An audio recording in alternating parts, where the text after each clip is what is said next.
Tatay Jessie, kag ang mga waping, ang iyabayaw, wakabayaw, kag mismo si Mami Joylene na member sa waping, kag ako ang inialaman, ang bukas na pamilya.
The last lang is pag-request ni Mami Joylene na may binisitahan si tatay. Ang malanggit ko nga nagatapos siya sa last action. Inabala nga ano na ka-feeling nga kundi mo ko bala makadugo. Bisan hindi ako, yes nga ako ng partner. Pero sa tanan-tanan, nagkataon ni David na si Tatay Jessie. Kung nagbiyak sa akin in time sa Christmas. Ang manambag kay Mami Joylene, isang pag-chat niya sa ako, na nagpandol ko siya. Kasi kung Mami, hindi namin. Saan ang ato na Christmas? Nagani man Mami. Sino kay kadaya, abi kay tatay, paligin patapos siya lang anay. Ang New Year, kapag siya, bago kita ginbayaan. Ang kung sabihin, guilty. The word is guilty. Guilty gid kuya kay lagi kuya kabigay kay tatay tungod nga ang kasuon natuon nga every morning natapos ang aginawod 24 gibulo sa misa pagkagabi pagkaaga naman Domingo di sabat naman sa Christmas party sa barangay hindi ko mamabayaan ang purok ko. Yes, purok president. That is why tigit ko ya, tuwa mo na pala. Hindi ko siya maservisyon. Tapos ang kay mama, maservisyon na lang ko ya, mamisa na lang ko. So baka mo na pala. Pero sige lang, sorry din sa mga cousins ko, kulang na akong pagservisyon kay tatay. Wala naman nga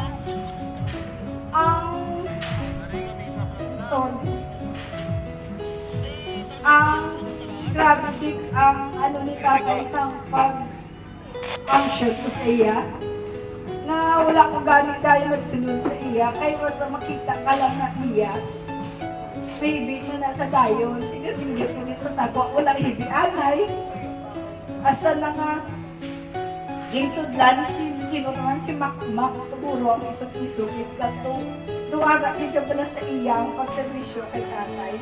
Asa na nabatian ang tingog nito po, Eric.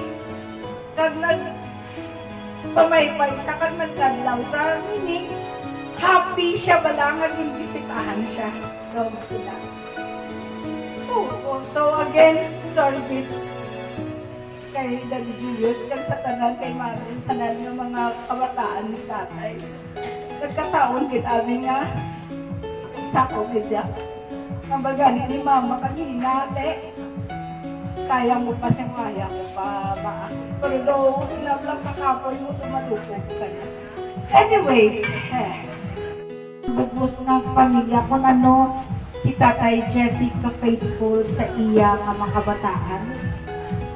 Bisa nga ginakiga na sa ni Mami Joylene sa iya nga kaon. Nakaon nakuha nga kanina sa Dulcito Balang pag amo ko na dumang ko siya dayon.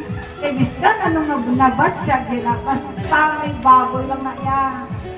Okay na niya si Tatay Jesse. Ito pa, pagbuwa ko kagina sa saging sa may blessing, siya di dayon ng ako na madungdungan. Faithful sa iya pagtuo sa atong Ginoong Jesucristo. Kaysa nasilin ko na, biskan na mo na yung sitwasyon. Kung pwede lang naguro ka panultol ko sa akin, kaya ya pa nga magbiyahe. Dito pa na siya sa dugman ng simba. Kag sila na, kung wala lang maginabatsyag si Tatay Jesse, sila na, si Mama Sining ang maupod. Luwas lang bisa tabok balay, kay lapit lang kaya sila, kanday Mama Nini, kanday Mama Nona. Pero inabala nga, faithful siya sa pagserbisyo niya sa atong Ginoong Jesucristo. Bisan wala isang payan na may ginabatyan siya, pero ara siya, nagkatukaw-tukaw kapatid sa sila. Daog-daog yan pa na si Mami Joylyn ka. May no? Mas mahi pa na si Tatay Joylyn, si Tatay Jesse kay Mami Joylyn. Naara pa na gani si Tatay Jesse, pero wala na si Mami Joylyn. Faithful sa tanan nga butang. Faithful sa iya bugos na pamilya. Tungod kagahom. Kaya tungod ikaw nagtugas ng tanan nga mga butang, sa imo pagbulutan, natugas sila pag inimay kapuslanan.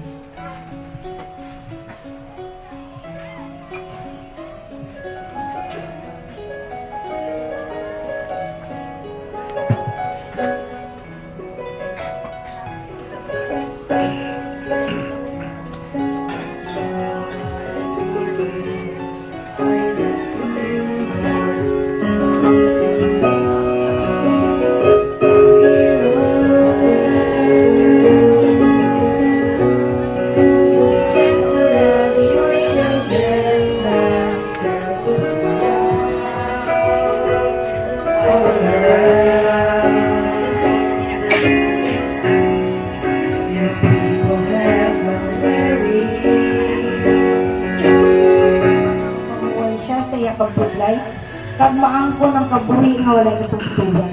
Bato na siya o Ginoo, kaya siya magabalik sa ino. Sa imo mga kamot, inuog niya tugyan mo ng kalag sa imo anak na si Chelsea Pagkati.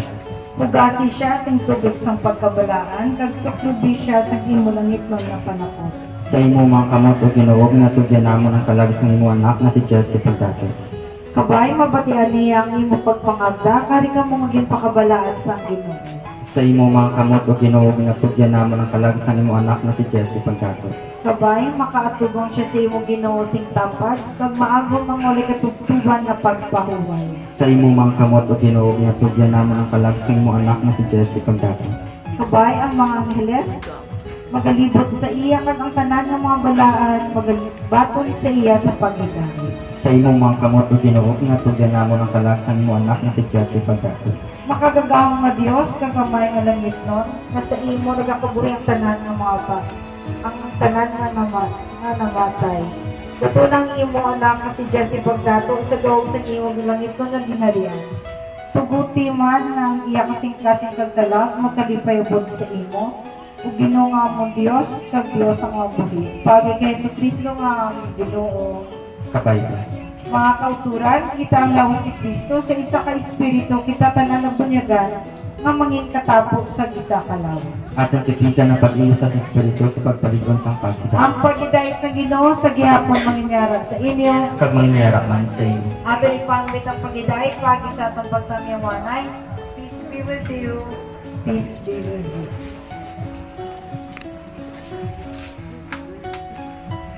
Kung Ginoo kagamang Diyos, ako sigaw nga magbatok. Ang L stands for love. Hindi lipod sa aton kung paano si Tatay Jesse magpalangga sa iya kabataan, sa iya mga kaapuhan. Bisan makukulit lang niyang mga bata ni Tata, pero love na ni Tatay Jesse. Ang love niya sa iya mga in-laws, sa mga kainaglusan niya. Even nga ako matapik, ma-feel ko nga grabe si Tatay Jesse magpalangka. Ina pa lang layot man na mas may manak siya sa inyo. The last nga nadungduman ko nga hindi na siya makatako, nakasimba pa na siya dali sa aton sa chapel nga asang Black Nazarene nga na iskan nagalakat na sa hinay pero di na agantayan na.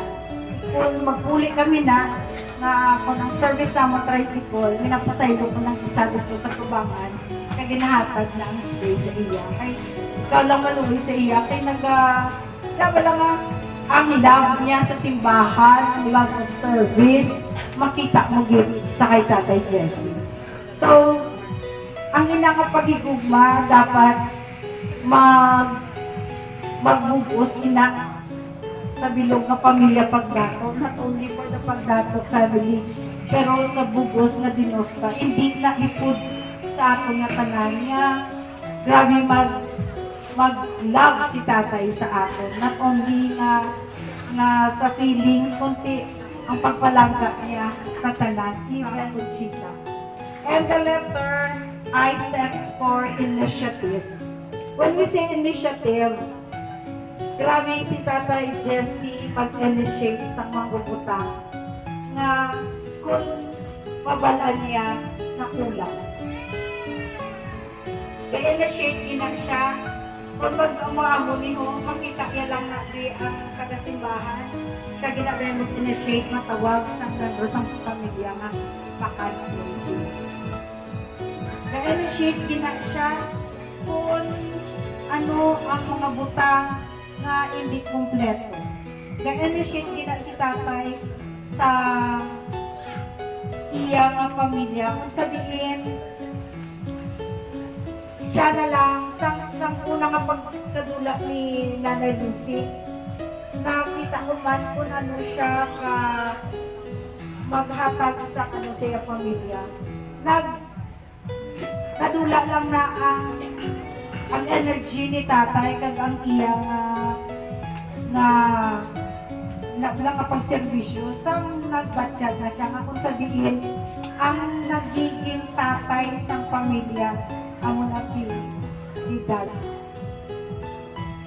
So ang kabuhi ni Tatay Jesse ginhalat niya sa iya bugos ng pamilya kag sa simbahan. Ang F sa life stands for faithfulness. Dapat naton pasalamatan ang kabuhi ni Tatay nga ginhalag niya sa atin. Just because ang iya pagigugma, ang iya initiative, kag ang iya faithfulness sa tanan nga bagay. And the last, ang letter E amo ang eternal life. Paano ni Tatay Jesse maagong ang eternal life or ang kabuhi nga walay katugtugan? Hambal kagina sa aton nga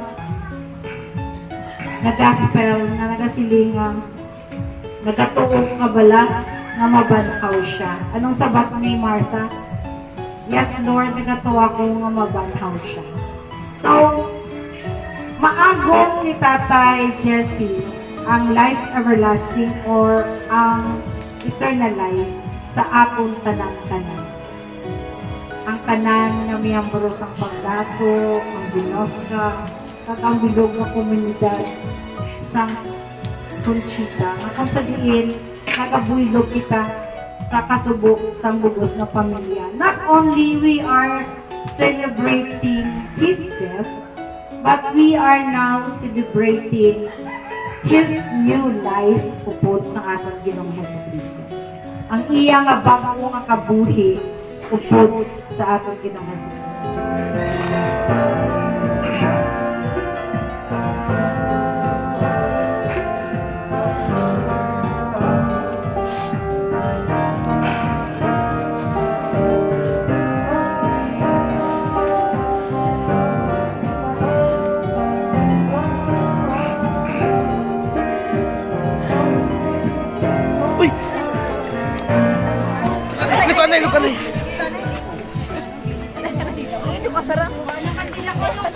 Kuha ka nila, Nay.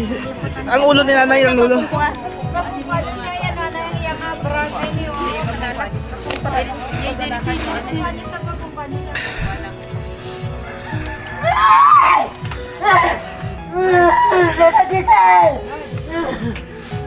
Mayroon na sa ulo ya ba?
May pang alam ni Jessie Pagkato kalag sa tanan na tumulong ng kaliwan sa kaluoy sang Diyos magpaway sing malinong. Kabayo ba? Sa ngalan sa kamay, sa ngalan kasi wala ng Espiritu.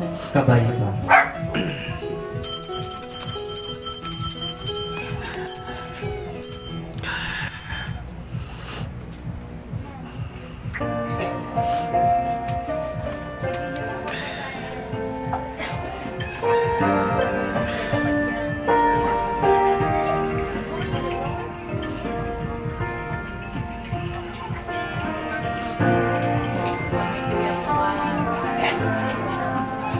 And we members ng family nga magpasalamat sa tanan nga prayers, bulig, again share para sa kay Tatay Jessie.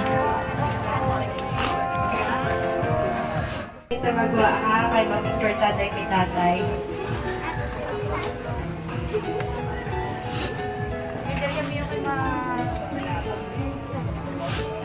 Mayong hapon yun isa tanan sa amon nga pamilya, kauturan ni nanay, kagatiaan, mga abiyan ni tatay, kami nga magbunuton, pamilya pagdako, kapasalamat din kami sa dako sa ilo pagbuylog, tanan, prayers, kag mga bulig, matawag din ko salamat.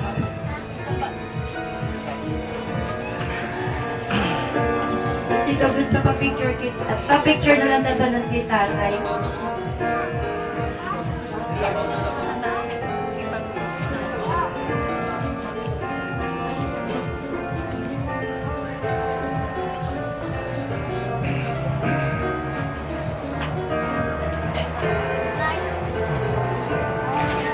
Sige, samtamang inap na